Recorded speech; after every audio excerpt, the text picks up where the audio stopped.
RWA सेवा नहीं, सिर्फ कुर्सी और चमक का खेल है। नमस्कार, मैं मुकेश कुमार, स्वागत है आप सभी का जन जागरण प्रेस में। दिल्ली की RWA अब लोकसभा और विधानसभा की तरह राजनीतिक का मिनी मॉडल बन चुकी है, जिसका जन्म का मकसद था कॉलोनी की साफ सफाई, सुरक्षा, बिजली, पानी और पार्कों की देखरेख। वो आज घटकर चुनावी स्टंट और फोटो ऑप तक सीमित रह गया है।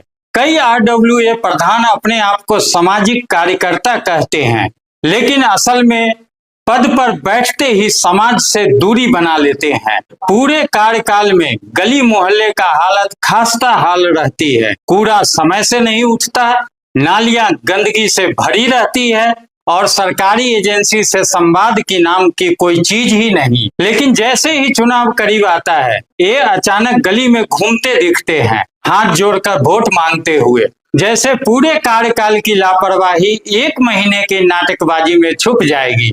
RW के इस तरह के व्यवहार के लिए सिर्फ RWA दोषी नहीं है, जनता भी बराबर का दोषी है। सच्चाई यह है कि ऐसे मौसमी RWA प्रधान इसलिए फल फूल रहे हैं कि जनता आंख बंद करके चुनाव करती है, बिना उनके पिछले रिकॉर्ड को देखे हुए। सिर्फ मीठी मीठी वादे और झूठे वादों में आके वोट कर देती है। नतीजा पूरे कार्यकाल की खामोशी और आखिरी महीने की चहल पहल। सच्चा सामाजिक कार्यकर्ता दिन रात मैदान में रहते हैं, गली की टूटी नाली और बिजली की समस्या पर लड़ते हैं, सफाई कर्मियों को समय से बुलवाता है, अधिकारियों के दरवाजा खटखटाता है।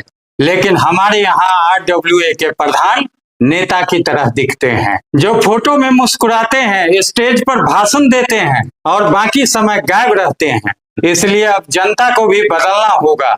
अगर समाज को सचमुच सुधारना है तो अगली बार RWA चुनाव में सिर्फ एक चीज देखिए, उम्मीदवार अपने पूरे कार्यकाल में कितना काम किया है।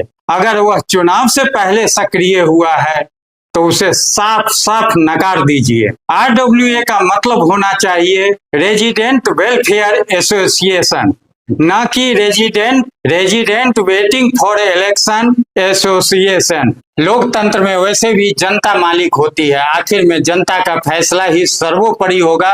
फिर मिलते हैं नए मुद्दे, नए चेहरे के साथ। तब तक बने रहें जन जागरण प्रेस के साथ। नमस्कार।